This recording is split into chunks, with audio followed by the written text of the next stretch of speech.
All right, everybody, welcome back again to another episode of the Top Corner Football Podcast, where you can get all of your news, rumors, match breakdowns, transfer updates, and anything that you need concerning the world of European football. With me today is my co-host, Jordan. How are you doing today, aside from being incredibly busy and everybody asking you for your time and your energy, and not really your money, but the time and the energy can be enough sometimes, can't it? Yeah, a little bit. Just running around everywhere, and I gotta go pick up my aunt with another aunt. But that's about it. You know, it's Monday. Monday usually feels kind of weird. You know, everything is kind of slowish.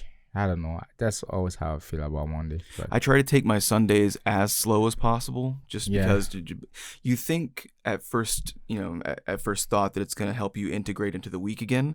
But really, I found that it kind of makes it harder to get up and go on Mondays sometimes. Mm-hmm. My wife and I didn't do much of anything yesterday, in a good way. Just kind of you relax, you watch a movie, but then all of a sudden, Monday's reality again. And it's like sometimes you do like a busy Sunday to sort of feel like you're already softly being introduced back into the week.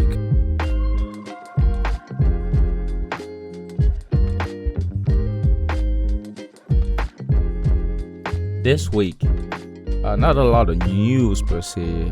They might have a lot of rumors, especially around Mbappe. I just think that the marketing team around Mbappe, they should get a huge fat bonus check after he signs anything. Because these guys are great. It feels like a reality TV show. The drama. Frankly, for me, it does everything that I don't like about reality TV. Oh, so I just get really kind of. It's like it has a lot of episodes and seasons. From last year, we probably had the third season. And you'd have Getafe, the one club in Spain. I think they tweeted that. Yeah.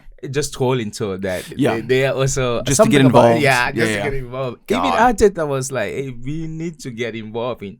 I was like, "Wow, these guys are killing it." I mean, if you think about it, like, don't get me wrong. Arsenal is not a serious destination for Mbappe, not because the club is not good enough. I think the money, but also I think that it's just because this storyline. Yeah. Hey man, he's not going to change anything anytime soon. We've known, realistically, we've known for years now that there are only two options. It was either Madrid or he stays at PSG. Yeah. But Liverpool was involved, Man City was involved, and Arsenal being involved once those other two are involved is not crazy. But what's crazy is thinking that it's anywhere but PSG or Real Madrid. That's the silly part. I think even the coach, PSG's coach, he was at the press conference, and he was like, "We all know where he's gonna go." Yeah, just like that, But it would be crazy that at the last moment he does a curveball and like, "I'm going to Liverpool or Arsenal." That would be the part of the story that would get me back in as a viewer. Like, I've been, it's like a Netflix series that I haven't watched for 4 seasons, but I heard that they brought back my favorite character that I liked in season 2, and I'm like, oh shit, I got to get back in it. But right now it feels like one of those really, really weird series that were like on Snapchat. You remember when Snapchat had like TV shows that they made? I remember this doesn't feel like they still do that. This doesn't feel like a good TV show. This feels like a Snapchat series, but I feel like one of the Tubi movies. Yeah, Tubi original. Yeah. So, but yeah, I mean, that's pretty much like the big story that's kind of going around. You've got a couple of things kicking around. But for sure, he's ending this summer. He's ending the contract. So many sources said that. I think even the coach said that. So until the next contract is, until it's up, and then it's just But how many years do you hold it really fast? How many years do you really think that he can keep it up? Like, how many more contracts can this really be? Because if he's going to sign, at Madrid, they're not going to give that type of contract that PSG gave. Yeah. Because PSG just, the whole thing about all of that, they created that. That is true. They did create that. Do you think that he would still try to create that somewhere else? And do you think that if he signs a 4 or 5 year deal once he's 30 years old, whether he wants there to be that big amount of buzz or not, is it going to be around him the same way? If he's 30 years old already at Madrid. No, if he is 30 years old, that's different. It depends though. It depends if he goes to wherever he goes and kills it. Yeah. Which he will. And he will, for sure. Yeah, kills it. And also because in the football world, the only person that has reached that level of stardom, like I'm talking superstar, I'm talking someone that's as recognizable as or if not more than a lot of TV personality, more than a lot of actors, actress. I'm talking at the head is at Ronaldo. Yeah. You can miss him because even though Messi is on the same level of talent, he didn't get involved. Yeah. He didn't really want to be there. And in terms of just popularity, so for him to get there, he will have to kill it in football. Yeah. And probably in entertainment somewhere, he will have to do little things. But he has nowhere near the same level of charisma that Ronaldo has. Like he seems like he wants to. It's like he has the personality of Messi, but wants to have the personality of Ronaldo. Whereas I like the fact that Messi has that personality of Messi, but doesn't want to be anything else. He's cool with standing there for a Nike ad or an Adidas ad and getting the paycheck, but he's not like... because there's also a lot of things involved. Like if you wanted to get him modeling all this, he's not a model. Because he doesn't have the modeling type thing. That's why Ronaldo had it all, in a sense, Well, and he had some work done as well. I remember those first interviews that he had at Manchester United. He had that fucked up picket fence teeth, teeth all over the place, acne everywhere, dorky haircut, goofy grin. He went in the lab and changed some things about himself. That's what money does. You think if I have money, I won't try to do anything? Oh yeah, I'll try to do anything. What would you get done? Would you get any plastic surgery done? No, I can't go for plastic surgery. Probably just my feet. I think probably get it more wide. I don't know. Yeah, that's probably the only thing. Yeah. Well, getting what done? My teeth. Teeth? Okay. Just make it white. Okay. Whatever it takes. Well, because people are doing that thing now where they're putting on veneers and stuff. Yeah, and that's fucked up. I don't like that. I probably wouldn't do that. Because you've seen what they have to do to that, right? I didn't see. They file your teeth down to little nubs. Your teeth are that big. Yeah. Look it up real quick. They file them all down, and you know Gollum from Lord of the Rings. Yeah. You look like Gollum with the little picket teeth, and then they put fake ones on. Oh. And it's just gross. It's just gross, and they had to let me see. I see. Something like that. Yeah, but you got to see it. People will take pictures before they put the stuff on, but they filed your teeth all the way down. Yeah, and seriously, your teeth are that big. Oh no, just sticking out of your face. No, ridiculous. It's more about money to do more things in a sense. Sure, yeah. But yeah, in that sense, probably get a cook too. I don't want to cook, man. Yeah. Yeah, but no, that's about it, But Mbappe really does seem like he wants to have that next level of superstar power, and I think the next level of superstar in the sense of football, that's what he thinks. But in overall, it will be difficult because you gotta come in with someone that's why I think Ronaldo was kind of perfect in the sense. Beckham would have been the only person that will reach that level, but the thing is that he doesn't also have that same level. Socially, he does, or entertainment, but he doesn't have that same level in football. So if he had those two combined, oh man, what? Yeah. No, yeah. Socially, he was modeling, doing all this, so he had all the avenues open to him. Yeah. That is the difference, and and I don't think that our current generation wants that. This generation can't make up its mind about anything. I'm not a big fan of what's going on socially. And it's not even an age thing. It's just a sort of where we're at. They say that they don't want celebrity culture, that they don't like celebrity culture, that it's, quote, toxic. But then they still go to, they stalk the celebrities that they like. They don't like the other celebrities. They say, it's a gross mindset. But then it's you have a fan account for this guy on Facebook. You're doing the thing that you don't like, but you're too self-involved to even see the hypocrisy there. But I don't think that they want a football player to be that popular anymore. Oh. They'll reject it. I mean, whether he is or not, it doesn't matter. But he'll have a lot more enemies than Ronaldo, because and Ronaldo had a lot of enemies, especially he still does. He does.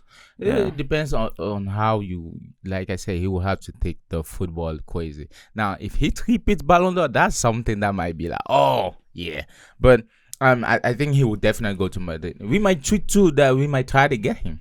We just might get in the race of trying to get Mbappe. On the podcast. Yeah, sure. He might sign here. Yep. On the other side, Tottenham is rumored to wanting, or Frankie de Jong is rumored to go to Tottenham. How do you think? Do you think that will be a deal? Do you think, how will that go? Because he's really, in a sense, not doing well where he is. He's not, and I don't but that Barcelona side is not doing that great either. That's wrong. They're not doing as poorly as they could possibly be. I mean, but like you look at it, because aren't they still third in the Spanish table? Mm-hmm. They've still got guaranteed Champions League football. I'm not saying that you just accept the poor quality that you have, but if they were doing like, let's say like what Chelsea's doing, where they're like 10th in the table, it's like no, like the house is on fire, you've got to get out quick. But they're not in the running for the title this year. Yeah, which is fine. You know, and like when you look at the La Liga statistics, I mean, you're the second winningest team. You still are. You still will be. And everyone's competition in the Spanish league has double the championships of everyone else. Plus, you think you might look at it and think, oh, there's a big gap between the first and the third. Although you want to win, but there's not a big gap between you and the second. It's like 2 points. Yeah. So I don't understand. I don't think they're doing bad. I think they're doing bad by their standards, but they're not in danger of making this a long-term thing. But that's why I think the whole fuss about all that into the point that Xavi is quitting, I think it's kind of dumb, because if you let him, you don't know what's going to happen. Because the thing about changing coach every single time, especially when there's not a philosophy established, is this coach comes in, try to do one or two things. You sack him or make him feel like he's going to quit, or he quits. Then someone comes in with another philosophy, and you got a player that has been there for X amount of time, that has seen 2 changes and 2 philosophy of play in 2 years. So how do you expect them to become? And with these clubs where they are, and there is a Premier League bias, but a lot of it is statistically based. So I'm not really trying to say it in like a snarky way, but like these leagues that have 1 or 2 superstar clubs and the rest are kind of just in the shuffle. They do this every single time. When something goes wrong, when they're not going to win the title, they fire their coach, and then for half a season, maybe a full season, when the new manager comes in, every player is just playing as hard as they can. They want to impress the new guy. They want to get more minutes. There's almost guaranteed success when a new manager comes in. You look at, and if you lose 4 games like 3 games in a row, you're going to get fired. Bayern Munich. Where your only competition really for the most time is Dortmund. Like you're in a league where there's at any given moment 1 team challenging you. If Real Madrid lost 3 games back to back, they would be they'd be having the conversation. Oh, they might fire the team. Inter Milan's the same way, I feel like, although the Italian league is a little bit more evenly spread with both Milans and Juventus. But like the Premier League is really the only place where one of the top clubs can have a long rough patch, because there's 6 teams, really 5 if you look at it, competing for the title. You know, so it's like it's the interesting dynasty dynamic of the leagues in which yes, Barcelona could be playing worse, but by their standards and what's expected of them, always being in, like, if you don't win the title, it's considered a bad season. It's a very strange league to me. No, I think it's also because when you've been at the top for so long, the expectation is also the person coming in should be at the top or nothing. It's the same thing. I think nowadays, especially with how football has become, we want to see results now. Like if Arteta spend the next 5 games losing, his contract will be somewhat, or his position will be somewhat in danger, because they want success now. Instead of saying, hey, we know success is going to take time to build. In fact, the whole thing about to be successful, you have to take time to build. It doesn't even exist anymore. It's as soon as you get there, hey, you got to go in. But do you agree though that Premier League managers do get a little bit more time because the league is more competitive? They do. It depends though. It's like Manchester United. It's like Chelsea. So it depends on, because the historical team that has been historically at the top, they still won't give you that much time. I'm actually surprised United is giving that much time to this guy. And it seems like it's okay right now. It's stabilizing now. Because the previous guys were fired. Yeah. And if you had to give time, to be honest, you would have just let Mourinho there. Well, so one more example that I will use, I'll use Arsenal as an example from last season. Played beautifully all last season, and in the last 5 or 6 weeks or so, really bottled everything. If that happens at Bayern Munich, the manager still probably goes. Yeah, because they lost the title. Yeah, they lost the title. Also, you have to look at it at a different point. It's like Madrid. These are different club standards from every club in the world. Yeah. If you go Madrid, you lost 6 games in a row. We're talking about Madrid. We're talking about but part of what builds that dynasty is the fact that there's less.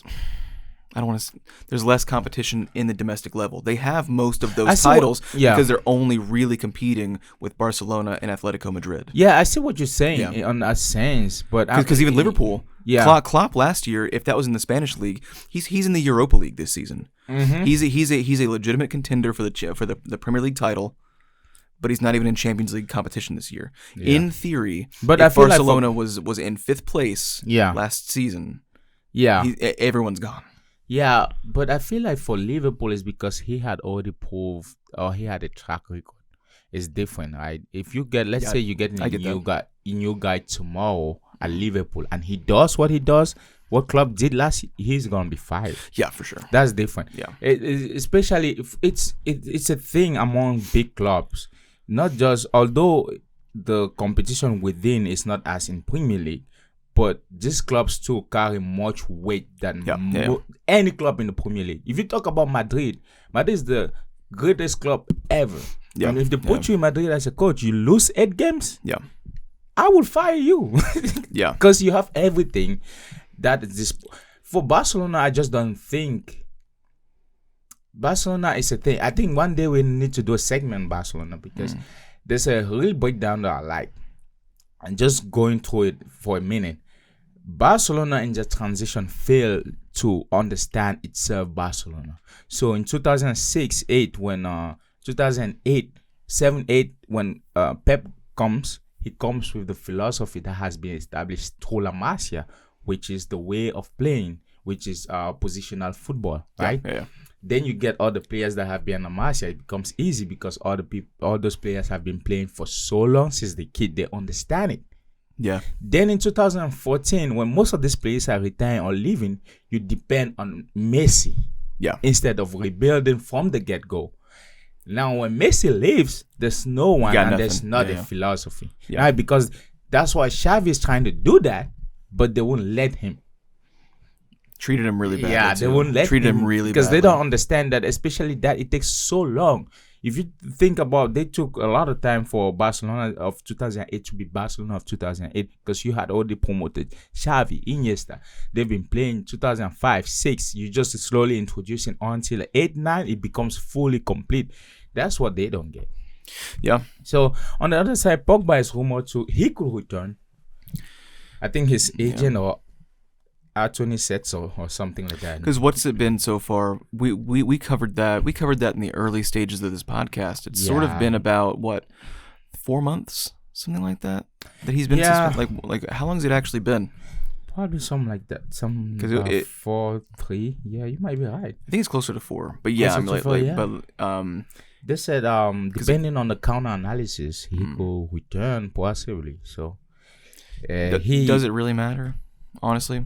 No. And Juventus are doing okay. I mean, like they're out of the title run in Italy, but every other team is as well. I mean, Inter Milan just kind of run away with it. His attorney said, I don't know if it's attorney or agent or whatever. Pogba, his agent Pimenta, whatever. Yeah, Pimenta claims that this guy's still training. He still has it in him. He wants to come in. He wants to come back. He wants to win. Great. I think he should have had it since the get-go, but I still want Pogba back. I remember when Pogba 2013-14 Juventus, there's a weird feeling. It was a holding. It's like a different type of 6, especially with Pirlo. Long balls, drive through. It was kind of like Yaya Toure in a sense, but we got to get him back. I love Pogba. Where does he fit in? In Juventus? Does he just stay at Juventus and just kind of hold on there? You know what? I feel like Manchester kind of stained his career. Although he's not as hard training, but I felt like if he had played where there will be less stress in the sense of him producing or whatever, or different condition, he might still be the Pogba we had known at Juventus. But where does he fit? That would be different. But I think there's a good teams that could get him. Juventus, I would say stay there, Juventus, when you come back, just to get back in motion. Yeah. And you never know. Probably next year could be good. It's funny, if their form was what it was last year, but they were still going to miss some of their midfield that they're going to miss soon, Napoli would have been a good choice. If imagine if they were still in the form that they were in last season when they won their title, but Peter Zielinski is still moving on because he's going to Inter Milan. Yeah, like he's guaranteed. That is so funny. Could you imagine that midfield of Lobotka, Pogba, and Anguissa? That'd be really good. Yeah, but they're nowhere near that level anymore. They can't win games. They keep drawing and losing, and that's it. Well, we're going to get a recap of the Champions League, and we had good games. Really, I would say the only game, I didn't watch most of those games, but the only game that I would say was, because I watch a little bit for Madrid, because like I said, I'm like oh my God, Casablanca fan. Yeah.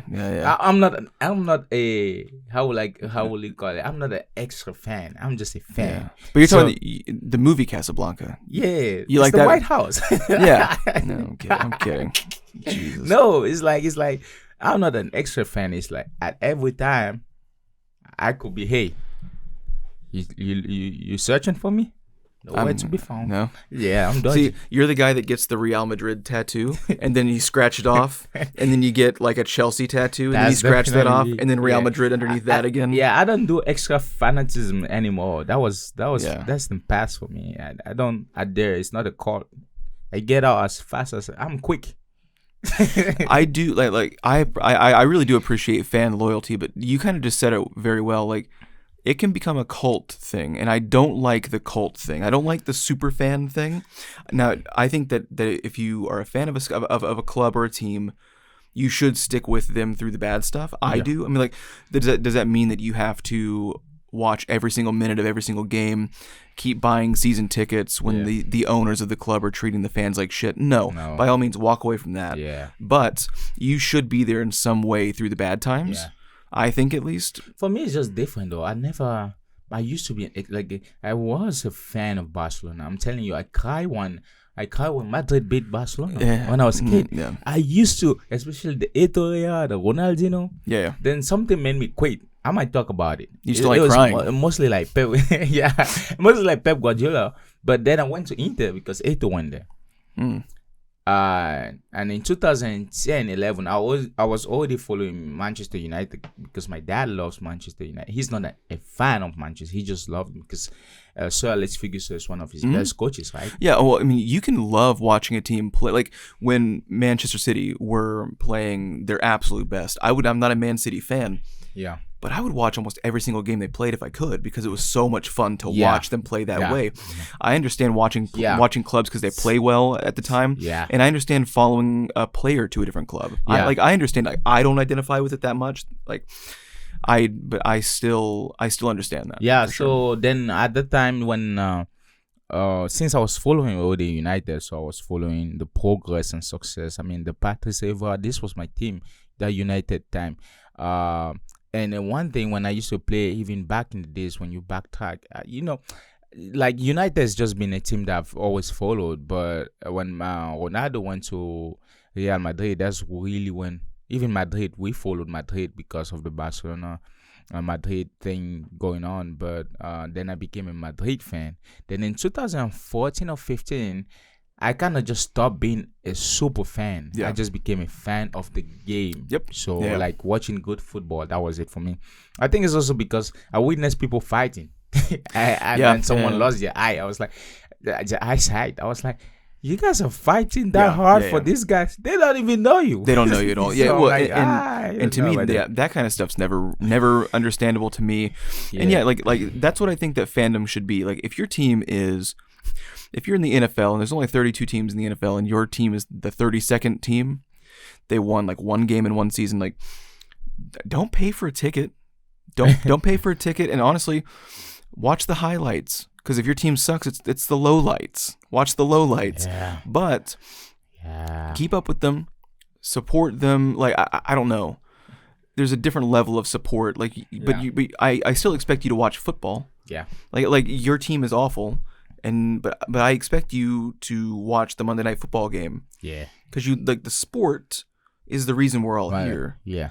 So I do always appreciate prioritizing the sport itself over any individual club. That's how I am. Yep. So Man City, Copenhagen, that was expected 3-1. I know they're going to qualify. They're going to go to Copenhagen. Who is Copenhagen in front of City?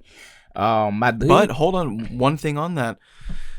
Go ahead. Man City cannot keep clean sheets right now. They're really struggling. Oh, yeah, that's true. They have 2 clean sheets in the last 14 games. Yeah. That's pretty unbelievable. What's up with that, Pep? I don't Manuel Akanji.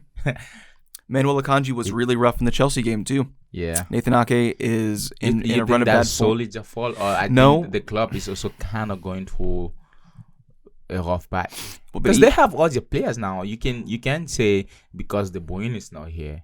Yeah, no. Well, so I'm not saying it's just because of Akanji, but I mean you've heard me say this even before we started the podcast, maybe like a year and a half ago or so. I mean, when there is a mistake on the field, when Man City does concede a goal, before this run of bad form, Akanji was sort of always in the conversation, sort of like a Upamecano, except Kim Min-jae for Bayern had an absolutely horrendous game yesterday. That's true. But no, I mean, like, there are certain players in the defensive lineup that are always in the mix of why a play broke down that conceded the goal. And again, 3-1, they're going to move on through the 2-leg competition. But 3-1 against Copenhagen, when does that become a 2-2 against a PSG? Well, if City has a 2-2 against PSG, it's understandable. Because the Copenhagen don't have the level of talent. The scary part is if City has a 2-2 against Copenhagen, then now you're like, what are you guys doing? Well, but this is kind of represented. Like, I expect if City are going to go into PSG and beat them, I think that was going to be a dogfight. Actually, I think PSG in this Champions League so far, how I see them, I think they have the potential to take on any team. The only thing with PSG is if they can actually commit. Yeah. That's the problem. Because I saw Tiakola or Bakola. What's his name? Bakola? Yeah. He is fast. He's fast, yeah. He is fast. He plays well. I think to predict who's going to win this, we can definitely go with the usual suspects, City, Madrid. But this year, we actually might be surprised. I don't know. Yeah. The way City is playing right now, it's not convincing. What I mean is that, 3-1 against Copenhagen would be 6-0 against Blackburn Rovers. Yeah. Like there's a sliding scale, but like conceding that goal against Copenhagen, a team that's they shouldn't have the bottom of the barrel of this round of 16. But again, that was a good goal, though. The top 6. it is still the Champions League competition in Europe. Like Copenhagen's not a bad squad. The best. Yeah. But I mean, if they can't answer for that one goal against Copenhagen, are they going to keep bleeding goals in this competition? Because they're also not scoring as much as they used to either. Both things are kind of leveling out. And again, I don't think that they're in bad form. They're in bad form by their standards, and that's the curse that you have. When you play perfectly for like 7 years straight. I think that's what Pep Guardiola was also saying. He was saying that when they play a little bit, like they don't win. Yeah. It's a whole force. But when Arsenal gets to third place, it's like, oh, Arsenal did well. Yeah. So I think the standard of although we've seen them play at that level, but always holding them at that standard. Of course, the reason why we would do that as fans, as people who love football, is because of the investment, the caliber of player they have. So and because they did it for a while. They did it for a while. It's not that you have unrealistic expectations. They did that stuff. The expectations you should always be there, but at the end of the day, you also have to understand dynasties or what they come to an end. Sometimes you can get the best of the best, but yes, a difference. Football is different, but they're not that far. To be honest, I wouldn't still count them out, in anything. But I think we'll get there when we talk about the Premier League itself. Yep. But Madrid, on the other side, Leipzig had a great game. I'm not gonna lie. That goal was not offside, by the way. That Leipzig goal was not offside. I don't know, man. I'm a Madrid fan. Oh, shut up. No, like when they showed the replay, when when he jumped up to contest the header. He replayed it. Yeah, I didn't sign in on the Paramount Plus, but no, like they showed the replay, and even the announcers were like, "Oh wait," because like before they showed the replay, they were like, "Was he out? Like he looked offside? We'll see it." And then they showed the replay, and they were like, "He's not offside." Like straight up, like it wasn't even like, "Oh, it looks this way." It's like, no, he's not offside. Like what is? And then they very quickly moved on. Yeah. In the play, like they didn't allow for the review to really take place, and the announcers were just kind of like, okay, well, we're playing now, we're back. They're not going to show. Okay, move on. It's Madrid, guys. Move on. But I'll tell you what. Ignore that money sticking out of that man's pockets. Ignore it. But him just what's in that suitcase? This kid is been playing great. Yeah. Did you see? I didn't watch the weekend game per se, but I was following, and he still won. He won the MVP of the game with what appeared to be, to me, the goal of the week.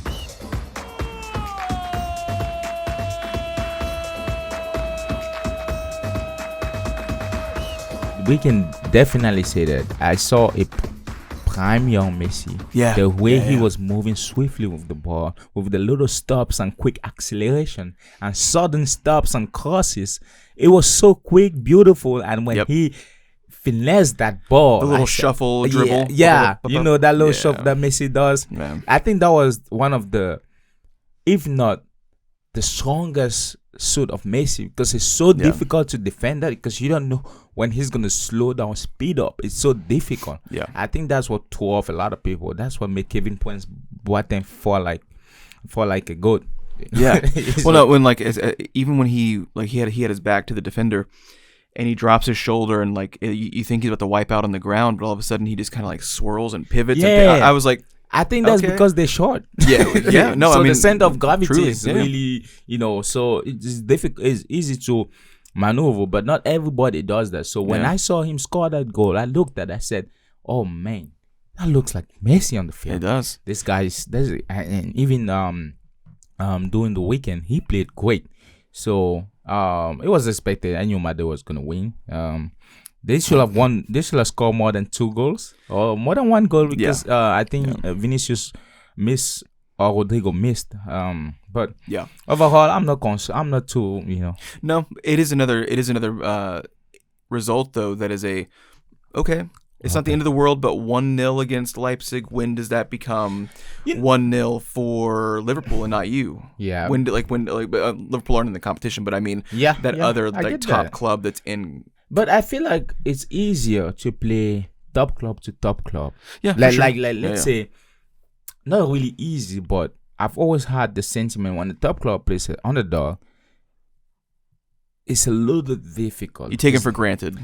Because 1, you can take it for granted. Yeah. 2, you also don't know how tactically this guy's gonna approach the game, and what all they can actually do. So it for me, especially Leipzig has been playing. It's like playing Leverkusen right now. You don't know what the hell you're trying to do, because you're in for a treat. So and Leipzig have a lot of pacey forwards and even some guys in the midfield. Xavi Simons, I think PSG should have never let that kid go. Oh well, they're gonna bring him back. Oh, they're bringing him back? Yeah, like probably sooner rather than later. They said. Man, which is unfortunate. What a that dick kid move. is good. Well, yeah, and especially when you have guys. I think that Tchouaméni did pretty well. He had a lot of sort of jumping or sliding jabs at the ball to get to clear to. And I think that Lunin, the goalkeeper, had a really good game. I think that Lunin was really the main reason that they.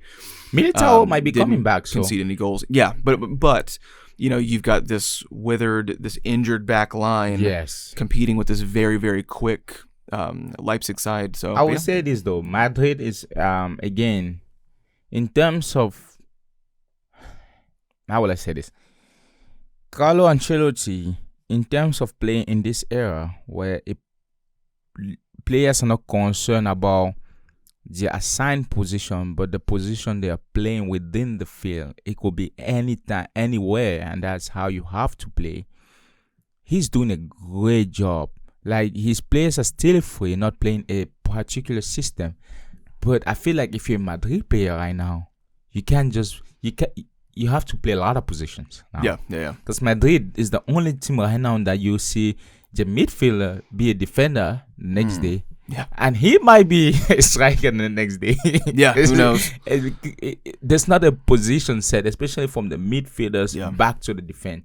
But it's great how quickly these guys kind of adapt, And I was watching something. I think it was Real Madrid's players talking, and Camavinga was telling Chouameni that you might be a defender, and he was like, "Nah," and he played defender. I told you. So, he's probably a little upset about that. He's like, don't remind me. Yeah. Paris Saint-Germain 2-0 Sociedad. Did you watch the game? That game was amazing. I did get to watch the highlights. That's why I like Mbappe. It was Valentine's Day. I didn't really get to do much. Oh, dang, I forgot. I'm single, so I really don't care about this. But no, I mean, it was a nice evening at home. Didn't do anything crazy. You don't the flowers are too expensive. She's even like, that's a racket. You didn't buy You didn't buy her flowers? No, she doesn't like that kind of stuff. I mean, she likes the small gifts like that, but she's like, no, they jack the prices up. The stores are a nightmare. Like, just go. She was like, honestly, just go get some scallops. Yeah. And we'll cook at home and do something simple, and and that's what happened. But why, chef? But no, I mean, but PSG did not look that great either, though. Like, they're not very convincing. Like, now 2-0 is not a bad score. It doesn't feel like anything crazy could happen in the next leg. Yeah. But they're qualifying. Yeah. They're going moving on. Lazio Munich. Oh man. Upamecano having 2 successive red cards. This guy is a liability. He is. Well, and he's been a liability even without the red cards. He's been a liability with the constant because he has some pace. He thinks that he can be sort of an inverted midfielder. He kind of moves up the stage of play, and he leaves it vulnerable at the back end. Say what? He's so strong. but I mean, technically the elbow, was it on this game? That was the other game. Yeah. I didn't think that was a red card elbow game. I think it's because he's too strong. Yeah, I mean, it is an elbow, and it was in an unnatural position for the jump. Elbow red card, unless it was really intentional. That's different. Like, if I run and I elbow you, that's different. I think that the difference was that they said, and I did agree that, and I wasn't like, that's a crazy red card. That's disgusting. But the elbow wasn't an unnatural position. Because you do bring your elbows up when you make a jump, but it was still up a little too high. Not that it was on purpose, but it's in an unnatural position where if you were more aware of what you were doing, the elbow just wouldn't have been there. That's what I believe the rationality was. I feel like players, because players like Rudiger, right?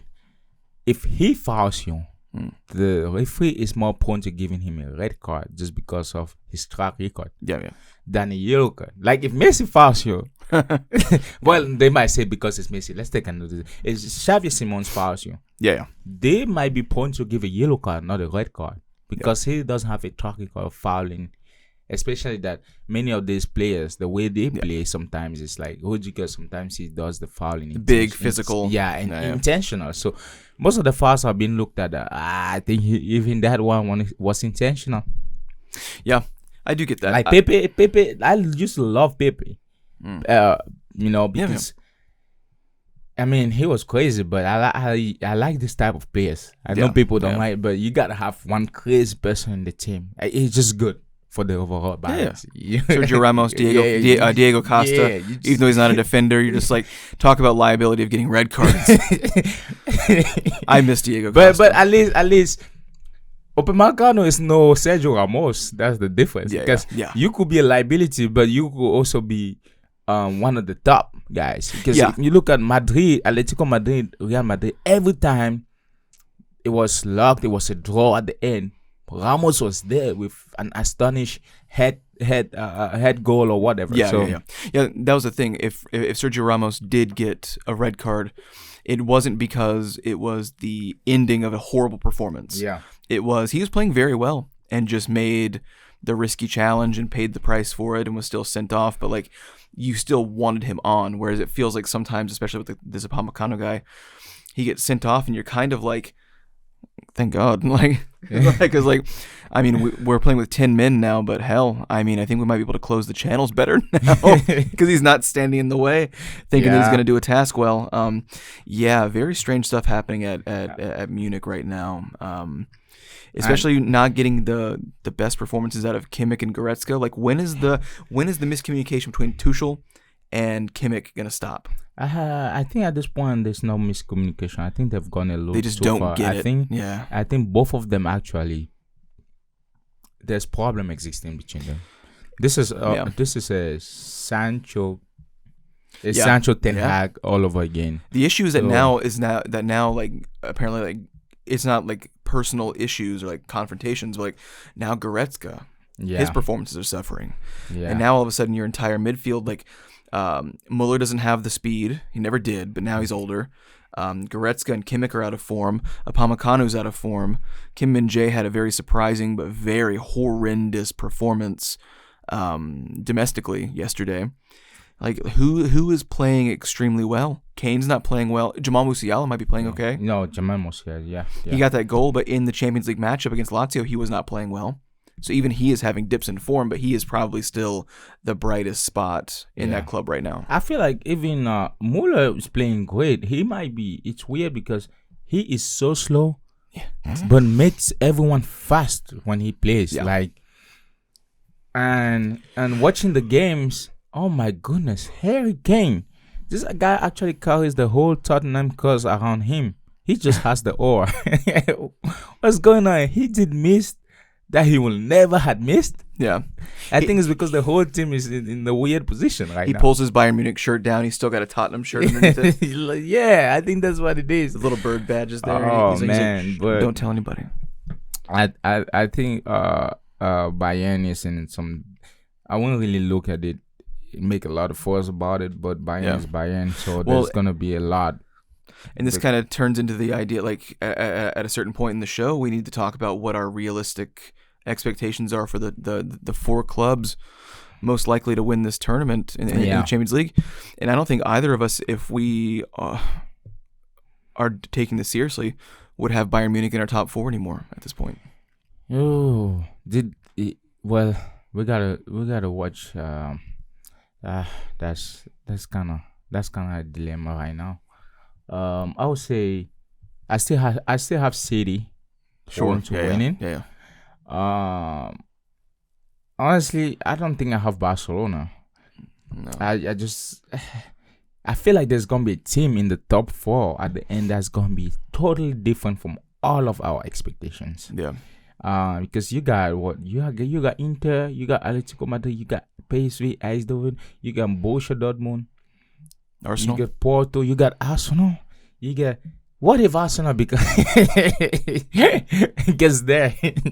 Because Arsenal is killing it right now. In the top four. I don't think the top four is that insane. No, to get to the semifinals. That's what I'm saying. So I would still have City in Madrid. Yeah. In that order, you think 1-2? 1-2, yeah. Yeah. But the next two, I just don't know. Because it could be Paris. It could be Bayern, because Bayern is not finished. They still have to play. It's not over. It's not over. Yeah. And Lazio is not winning the Bayern. I don't think, unless Bayern, we really seen the worst season of Bayern. But Lazio is not winning. That would be the worst chance. Yeah. There's still Arsenal. Arsenal is gonna beat Porto. I'm like really sure about this. Yeah. You still got Atletico Madrid. So the next two is I'll probably go for, you know what? I'll put Arsenal in. Okay. And if I'm wrong, at third, I'll put Arsenal at third. Okay. And I want to put Paris Saint-Germain. How about that? And that's just me. That's my thing. That works. That's decent. I think that for me, and ours are not that dissimilar. I would flip the 1 and 2. I still think that Real Madrid, statistically, have a better likelihood of taking it home. They seem a little bit more consistent than City right now, but again, neither are playing as well as they are expected to. Yeah. Period. But so I'd say Real Madrid. I would say Manchester City. I would say everyone keeps forgetting about them, and I don't know why. But Inter Milan, number 3. They're running away with the Italian league. Yeah. They are quiet. Inter Milan used to be my team. 2009-10. And I mean, their group stage performance wasn't that great, but frankly, it didn't need to be. They didn't need to play lights out. They didn't need to go 6-0 in their group. But no, so I would say Inter Milan at third, and I think you're right. One of the four are going to be someone that we haven't expected or seen for a while, and I think Arsenal could be number 4. And we might be even surprised that it might even be not just one, it might be 2. The way it seems, because usually you see a track record across and the dominance, and you're like, this guy will make it. But so the dominance is there, but it's not as clear as it was for other teams that you could look at and speculate. Madrid would definitely make it. I can see that going, because Madrid right now, they struggle against small teams, but when it's big teams, they light them up. Because it's easy and fluid to play big teams. They're always up. So it opens a lot of space for these Madrid guys. So it makes me sad that Napoli is not playing at the level that they should be.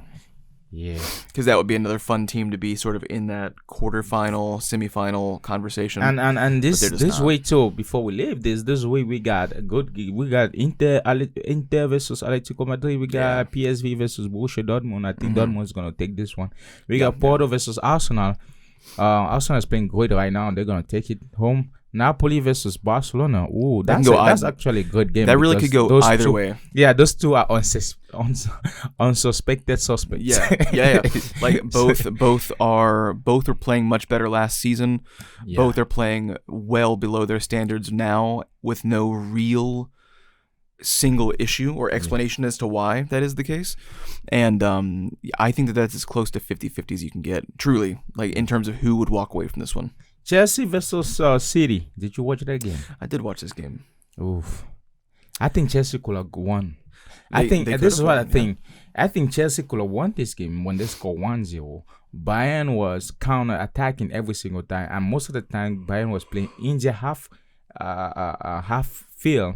If they had enough pace, quick on the counterattacks or quick on the transitions, they would have scored more goals, because they had a lot of opening, especially having City always up there in the half third. So I think Chelsea actually needs a good, I don't know what they need, probably a good holding midfielder or something, because every time they had the ball, they couldn't stick with the ball for 2 seconds. Especially at the end of the game, because there was so much pressure coming from City, and I knew City would score. But drawing with Chelsea, that was crazy for City. I think that, Haaland had several chances that he absolutely just missed.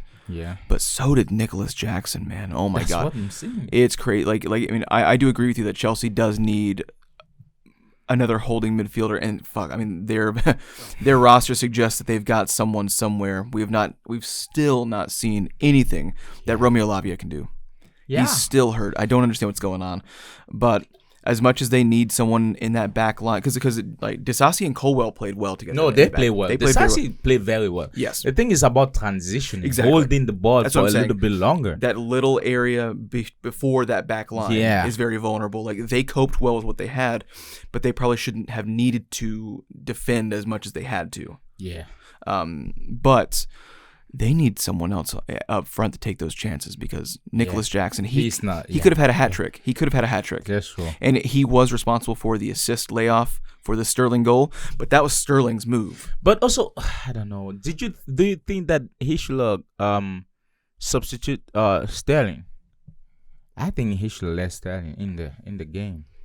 Yeah, no, I'm one of those guys that if you have a goal to your name in that matchup, it's very difficult for me to think that you should be subbed off at some point. Yeah. Because he looked very convincing. But like I said really fast, Nicholas Jackson was responsible on paper for the assist for Sterling. But that was all Sterling's move. Kyle Walker comes rushing in like a crazy man.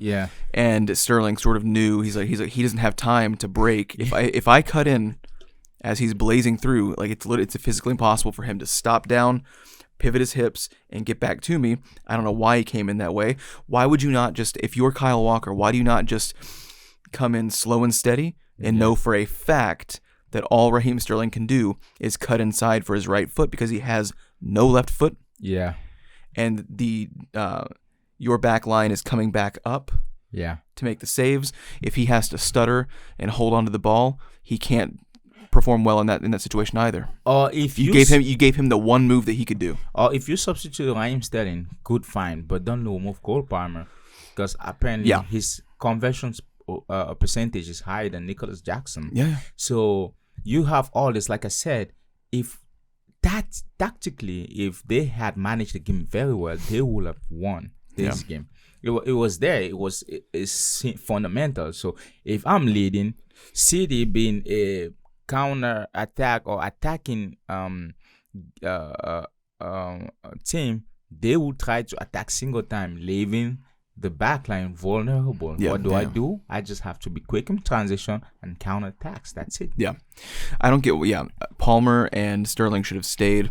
If anything, Nkunku comes on for Jackson. Yeah. Honestly, Nkunku starts over Jackson. Ooh. I don't know why that would even be a conversation. I really don't. Guess what? What, Jordan? Arsenal is on the roll. Arsenal is on the roll. What? This is 5 games? Yeah. Arsenal is doing what is Arsenal do best. Laying teams all around. I'm talking about 2 games already with more than 3 goals. Yeah. 5 games where they've been consecutively winning. 6-0 and 5-0 in the last 2 games. Yeah. Pretty insane, man. Yeah, it is insane. The goals are coming from everywhere. You just don't know. That's the important thing as well. Yeah, like you look even just like in this matchup. If you disregard a penalty because it's a sanctioned person taking the kick, you have Odegaard, Saka, Trossard, and Havertz. Yeah. Like it's not all coming from one person, and to me that is the key in what they're doing and why it's working for them. But it's also a scary thing when other clubs or other fans are looking at how they're set up because you think that having no one crazy goal scorer is risky. It's like I don't get how that's why is it risky that everyone's pulling their own weight? Yeah. That the goals aren't coming from just one person. Saka 2 goals? Well, because even in the West Ham game, Saliba, Gabriel, Trossard, Saka, Rice, like it's the usual it's team, suspect. team goals. Yeah, so, I think it's scary when it's like that because it means everybody can score. Yeah. So where everyone's got 9 goals, 10 goals, no one person has 21 goals right now. It becomes really difficult to stop a team like that. It's a whole machine. Yep. Who are you gonna defend? If you lock down Saka, Declan Rice is gonna score. Yeah. If you lock down Rice, who's gonna score? Trossard. If you lock down Trossard, who's gonna score? God, Havertz has been impeccable. He's been very good, even when he is not getting a ton of shots on target or a ton of he's not getting a ton of assists either. What he's kind of doing in that false 9 role, he's just making life difficult. Yeah. For everybody. He's not doing any one thing. I think that he doesn't have any like one moment in the game where wow, that was incredible. Yeah. You look at what he's doing, you're like, he is literally just annoying the shit out of everyone in that back line. Yeah. He's pushing them, he's shoving them, he's kind of giving him a little tug to hold him back while Martinelli makes a run down the wing. Yeah. And it's like some of it's borderline dirty play. It's really interesting to watch, but it's such an unconventional role. It's like how do you tell someone you're the number 9? Yes. But you're not making runs into the box. You're not really even feeding it out to the wings. What you're doing is just go up to the guy, just give him a pinch, poke him in the back, annoy him, just make this guy foul you. Yeah. And it's like it's a very funny role that he's in, but it's all working very very strangely well. And honestly, it looks like the inverse of last season, where last season was super hot, supercharged, and fell off in that last run of the season. Yeah. Here, for months and months and months, people were saying, they're not at the same level that they were last season. They're not hitting it as hard as they should be. But now, when everyone else is sort of slowing down, everyone else is kind of, except for Liverpool, are finding like small little dips in form. Arsenal are playing out of their skin right now. Yes. It's very interesting to see the difference. I think that Arsenal is making a huge statement. Arsenal is, first of all, they are looking like real contenders this year. Yeah. The only scary thing or my only concern is Arsenal should not repeat what happened last year. It means at this stage of the competition, that's why big clubs like City are big clubs, because they could be going a little bit shaky, but when it counts and it matters, they are gonna win. Yeah. So at this point, they shouldn't. They should know any games. They should be out for blood if they want to win. Yeah. So right now, they have 55 points, and City have 53. Liverpool is still first with 57. Yep. And City still have that game in hand as well. Yeah. So they just gotta keep playing. Their goal difference is much more higher.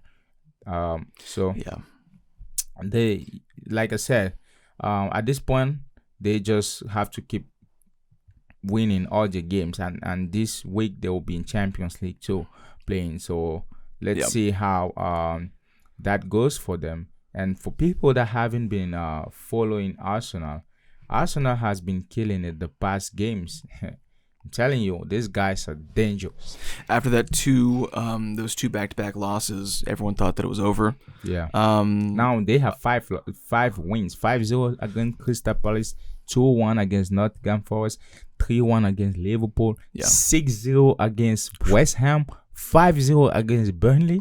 Oh my goodness. Yeah, and again, those 6-0 and 5-0 against the West Ham one was pretty interesting. Yeah. But Burnley, like that, you do kind of expect that against Burnley, because this Burnley side is not ready to be in the Premier League, and they're clearly getting relegated, despite a very impressive performance in their promotion from the Championship. They played very well. But it wasn't enough. Bayern losing 3 games back to back. Upamecano having red cards back to back. This guy is a freaking liability. What do you think? Thomas Tuchel is gonna be out? I heard he has no intention of resigning, and he wants to fight through. And the club too, I don't think the club is interested to fire him, but there's a lot of rumors around his entourage that the whole relationship is not 100%. I've come to the conclusion that I don't like how he handles tough times as a manager. Why? He always seems to leave on bad terms, and he always seems to have trouble with the locker room. Yeah. Always. It's like and I think that's the thing right now, because it looks like he doesn't control the locker room.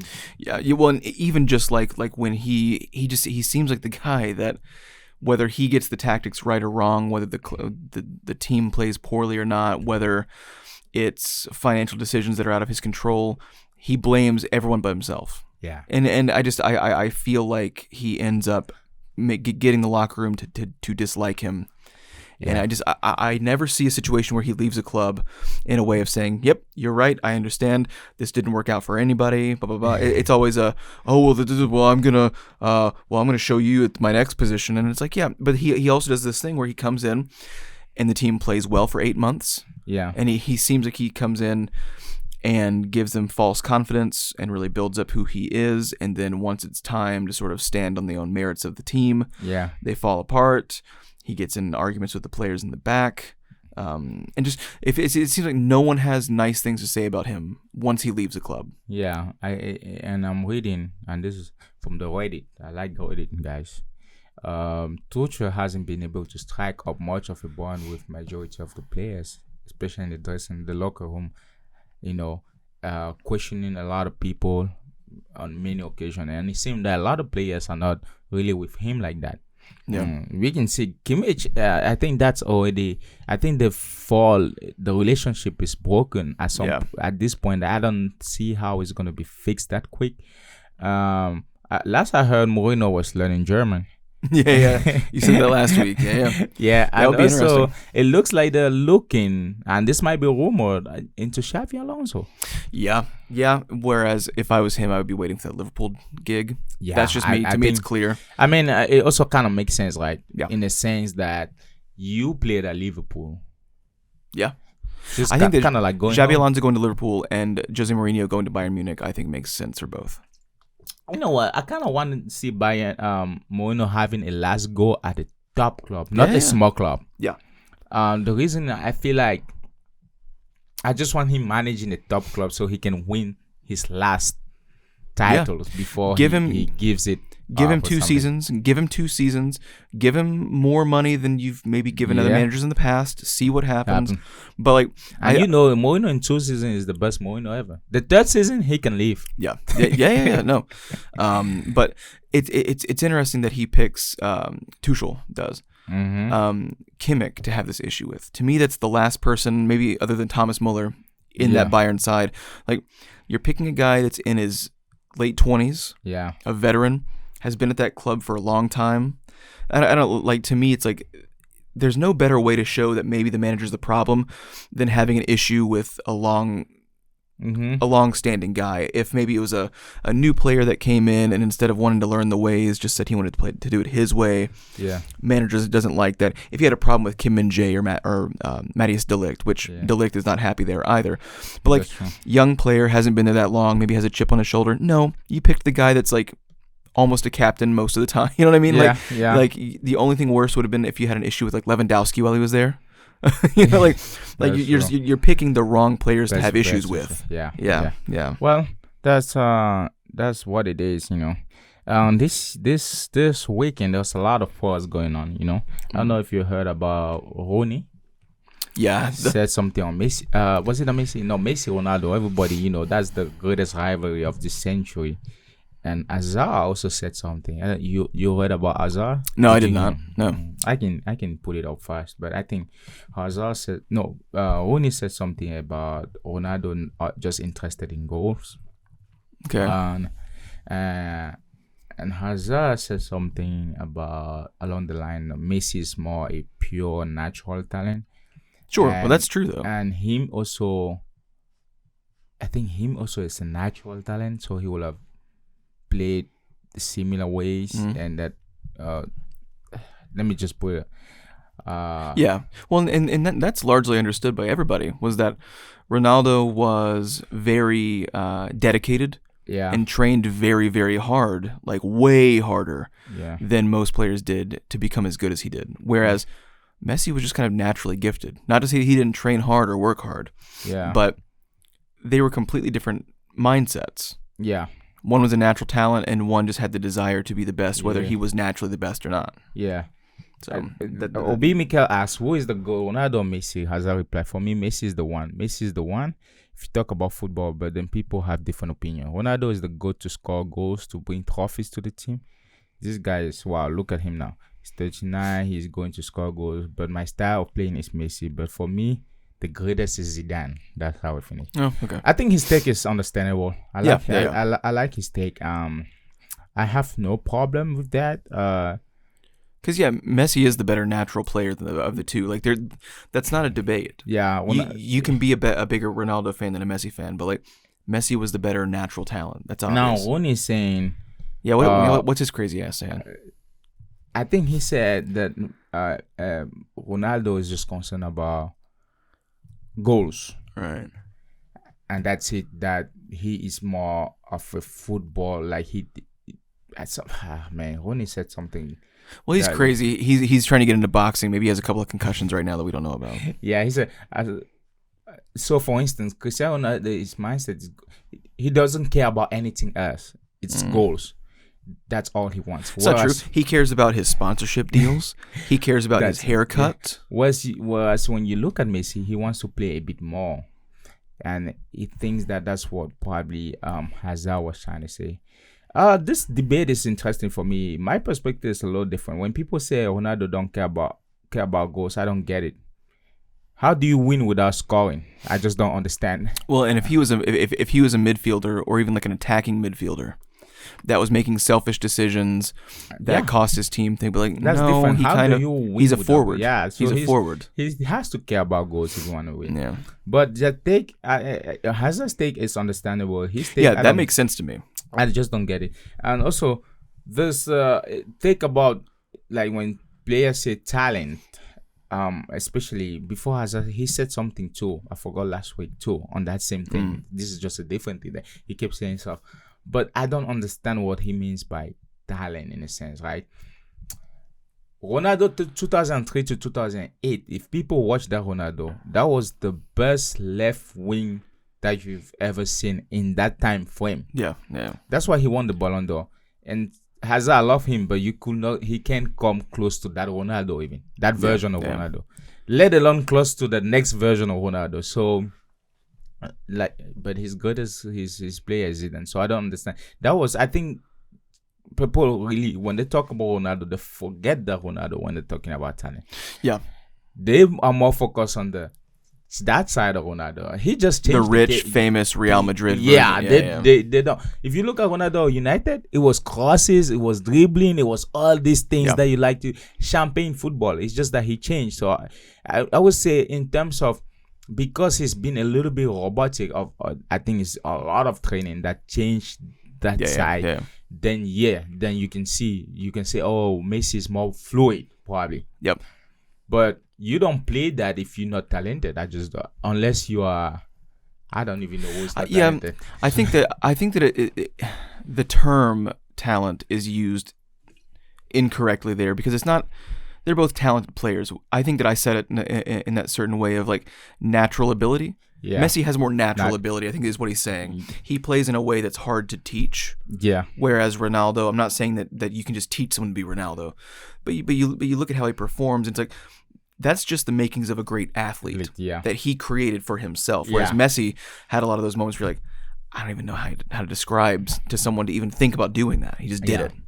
Whereas Ronaldo, it's like, I see what he did. The fact is that just no one else can do that because he's a crazy athlete. Yeah. But Messi's not even about being crazy athletic. You're just like, he's doing these intangible things. Yeah. He's seeing the game in a different way completely. Yeah, that's why I think if somebody has their own take like that, that's more understandable than say something, oh, he's talented. That's like, they're all talented. I don't get the point, because if you're talking in that sense of fluidity, I just think that because Ronaldo changed his game. Yeah. Because 2003, 2008, Ronaldo is the best. I'm talking, you gotta go watch it. Yeah. So that was what these guys had to say about all that went. And the goal of the week is definitely.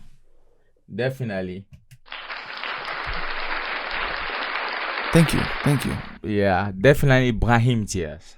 Yeah, this kid is amazing. Yeah, man. And if you haven't watched that goal, if you don't want to watch the game, go watch the goal. Yeah, that is. Go watch the goal. You have to go watch that goal. I think you said it earlier in the episode. That looked like prime Messi. Yeah, you just can't take it off him. Definitely. Was an amazing goal. So, you got any? Are you trying to pull up the goal? No. It's playing. You got any predictions or power rankings? I got my power rankings for you here. Let me smack you up with these. You ready for this? Yeah. It's craziness. Before we do our power ranking, let's do this. Beautiful. Yeah. All of the best clubs in Europe here. So there are a couple of curious decisions here. But again, keep this in mind. This is a mix of the top clubs playing the best football. Yeah. And clubs that are playing much better than maybe their club standing could or should be. Yeah. So, number 1, Inter Milan. All right. Number 2, Real Madrid. Okay. Number 3, Liverpool. Yes. Number 4, Bayer Leverkusen. Number 5, Arsenal. Okay. Number 6, Manchester City. Number 7, Stuttgart. Yeah. Number 8, Girona. Number 9, Bayern Munich. That's so weird to say. Yeah. And then number 10, PSG. Ooh. That's a good list. I can agree with that. I expected more for the PSG being in there. Yeah. I mean, they're running away with their league domestically. They did go 2-0 up against their round of 16 opponents. Yeah. Whether they are playing in a very convincing way or not, they are getting the results. They're not in a super competitive league, but there have been years that they haven't won it. So, but they look primed to win it this year. So, yeah. PSG number 10. All right. I think that's a good list. I don't disagree with that. So, I could say something, but I would put Leverkusen at my top. But like just number one, period. Yeah, because they haven't lost anything. Yeah, I mean it's wild, but and again, it's just it's part of it's the lineage and what's expected. And but the list is great. The list is great. Thank you. That was that for our power rankings, and the only thing I would say, there's Champions League this way. Go watch it if you want to watch it, and go subscribe to all our. We got podcasts. We got TikTok. We got Twitter. We got what we got more? YouTube. That's where we're at right now. YouTube. Yeah. I would say our big three would be YouTube, TikTok, and Spotify. Oh, we got Instagram too. I gotta start posting again. Yeah, but there's stuff that just go subscribe, and I want to. I love it. You guys are so great. Yes, we are killing it. See you guys next week. Bye.